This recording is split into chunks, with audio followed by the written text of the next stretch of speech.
اعوذ باللہ من الشیطان الرجیم بسم اللہ الرحمن الرحیم وَإِذَا مَرِضْتُ فَهُوَ يَشْفِينِ صدق اللہ العظیم۔ دوستوں، ساتھیوں اور بھائیوں، آج ہم کینسر کے حوالے سے چند باتیں کریں گے۔ پہلی بات، کینسر کوئی بیماری نہیں، اس کا علاج اتنا مشکل نہیں جتنا مشکل بنا دیا جاتا ہے۔ لیکن بات وہی ہے کہ جتنے آپ دیر کریں گے اتنے ہی آپ کے ساتھ مسائل پیش آئیں گے، جتنے ہی جلدی کریں گے اتنا ہی اس کے علاج میں آسانی ہو۔ جیسے ہی کینسر کی تشخیص ہو تو فوراً علاج کی طرف توجہ ہو تاکہ مزید آگے نہ پھیلے۔ اگر اس کے علاج میں کوتاہی کریں گے، پورے جسم میں پھیل جائے، جسم کے کئی حصوں کو متاثر کرے، پھر اس کا علاج مشکل ہو جاتا ہے، ناممکن پھر بھی نہیں ہے۔ اللہ کی ذات سے نا امید نہیں ہونی چاہیے۔ کینسر کا مریض آدھا ڈرنے سے مر جاتا ہے اور آدھا علاج میں بیچارہ۔ میں ڈاکٹری علاج کے خلاف نہیں ہوں، لیکن ایک بات یاد رکھیں، ڈاکٹری جو علاج ہے وہ بھی کراتے رہیں۔ ڈاکٹری علاج میں جو ہے مرض جڑ سے ختم نہیں ہوتا بلکہ خاموش ہو جاتا ہے۔ جب تک دوائیاں استعمال ہو رہی ہیں تو ٹھیک، دوائیاں جیسے ہی ختم ہو پھر سے مسئلہ بگڑ جاتا ہے اور بیماری ختم ہو جانے کے بجائے مزید شدت پکڑتی ہے۔ وقت گزرنے کے ساتھ ساتھ پورا جسم متاثر ہو جاتا ہے۔ روحانی طریقہ علاج اور اللہ تعالیٰ کی پیدا کردہ قدرتی جڑی بوٹیوں میں اس کا بہت ہی آسان علاج موجود ہے۔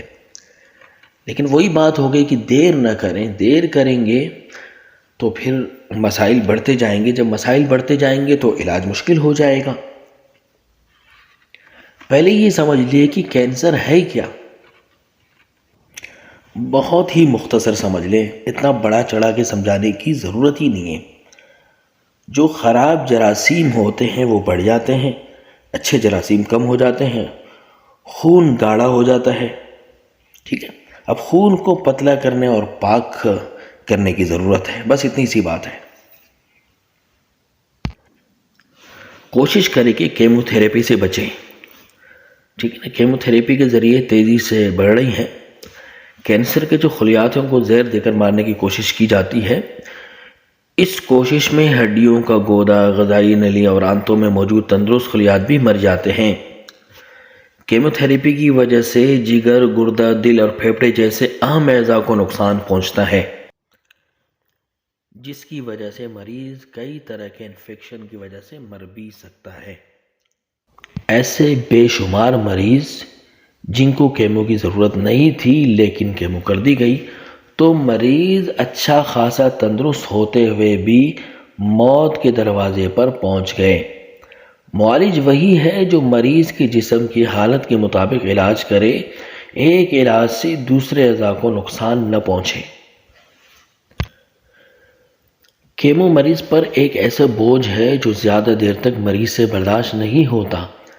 دواؤں کے ذریعے مرض کی اصلاح کی جائے اور گہری نظر رکھ کر باریک بینی سے مریض کو تسلی دیتے ہوئے صحت کی طرف لایا جائے۔ مریض کو اطمینان دلانا بھی ایک بہت بڑا عمل ہے جو بعض اوقات دواؤں سے بھی زیادہ کام کرتا ہے۔ بات چل رہی تھی کینسر پر، لیکن میں ایک مختصر سے بتا دوں۔ ایک شخص کے پتے میں تکلیف تھی تو میں نے اس سے کہا کہ 7 دن تک آپ نے تیز تیز چلنا ہے اور 2 گھنٹے مسلسل۔ اگر 2 گھنٹے نہیں چل سکتے تو عصر کی نماز پڑھنے کے بعد آپ نے مسلسل 1 گھنٹے تک بغیر رکے، یعنی مغرب کی نماز اذان تک بغیر رکے آپ نے واک کرنا ہے اور تیز تیز چلنا ہے۔ اور تکلیف اتنی تھی اسے کہ اگر کوئی ہاتھ بھی لگاتا وہ تڑپ جاتا، بہت زیادہ تکلیف میں۔ لیکن اس نے ہمت کی۔ جو شخص ہمت کرتا ہے تو اسے کامیابی ملتی ہے، اور اتنی تکلیف میں اگر کوئی ہمت کر لے تو بہت بڑی بات ہے اور کرنی بھی چاہیے۔ تو تیز تیز واک کرنا تھا جیسے ہی 1 گھنٹہ سوا گھنٹہ پورا ہو جائے مغرب کی اذان سے پہلے تو اسے دوا استعمال کرنی تھی، کیونکہ گرم جسم پر جب دوا استعمال ہو تو اس کے فائدے بہت زیادہ ہوتے ہیں۔ بعض دوا جو ہے اس حالت میں استعمال نہیں کرنے ہوتے، وہ ایک ترتیب ہوتی ہے جس مریض کو ہم بتاتے ہیں اسی ترتیب سے وہ استعمال کرتے ہیں، ہر مریض نے ایسا نہیں کرنا ہوتا۔ تو 7 دن صرف لگے ہیں اسے، 7 دن لگے ہیں مکمل طور پہ جو ہے نا پتے کے اس مسئلے سے اللہ تعالیٰ نے اس کو نجات دی، اور اس کا یہ مرض جو ہے نا جڑ سے خاتمہ ہو گیا الحمدللہ۔ ایک بات یاد رکھیے، جب بھی علاج کرانا ہو تو سنی سنائی باتیں یا کہیں سے پڑھ کے آپ جو ہے علاج نہ کریں، اس چیز کو استعمال نہ کریں، اس کا نقصان بھی ہو سکتا ہے۔ میں نے ایک کینسر کے مریض کا علاج کیا کالی مرچوں سے، صبح 7 کالی مرچیں، دوپہر کو 7 کالی مرچیں اور رات کو 7 کالی مرچیں۔ تو ایک شخص نے دیکھا کہ یہ کالی مرچوں سے کینسر کا علاج کرتے ہیں تو بہت آسان ہو گیا، تو اس نے بھی کسی کینسر کے مریض کو بتا دیا تو اس کی حالت بگڑ گئی۔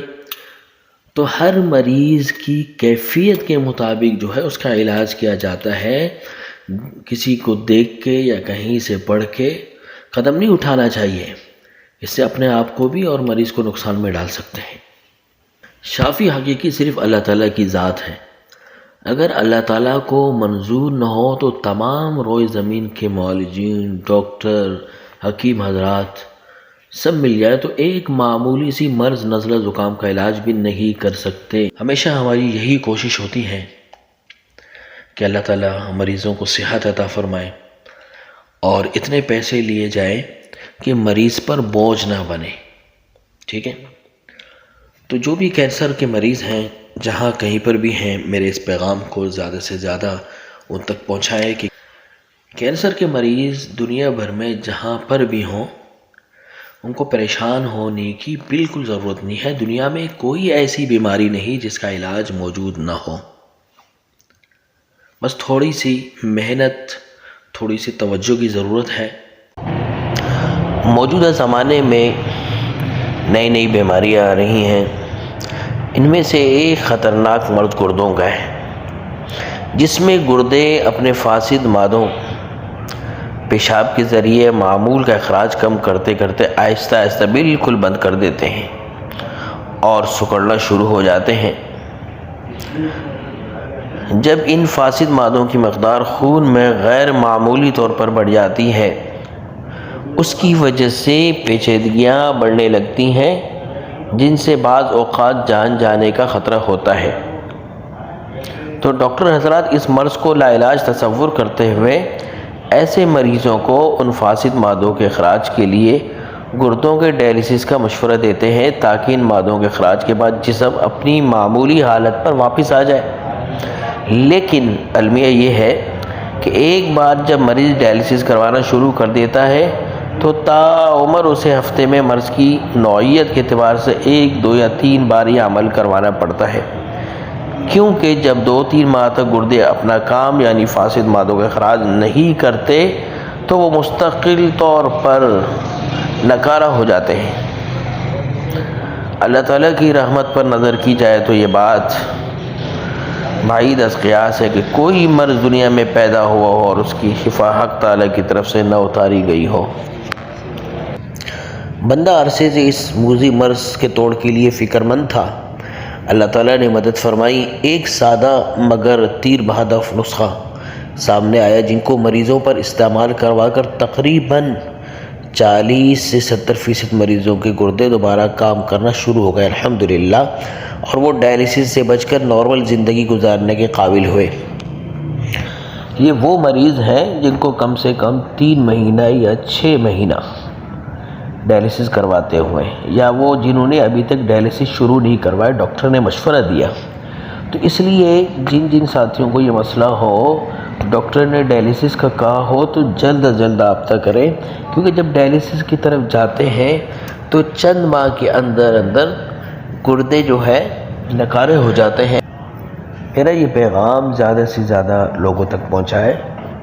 جن مریضوں کو ڈاکٹر نے ڈائلیسس کا کہا ہو ایک بار ضرور مشورہ کریں، اور جن کو ڈائلیسس کرواتے ہوئے 3 سے 6 ماہ ہوئے وہ بھی ضرور رابطہ کریں، یا اس سے زیادہ عرصہ ہوا ہے وہ بھی رابطہ کریں، اللہ نے چاہا انشاءاللہ ضرور فائدہ ہوگا۔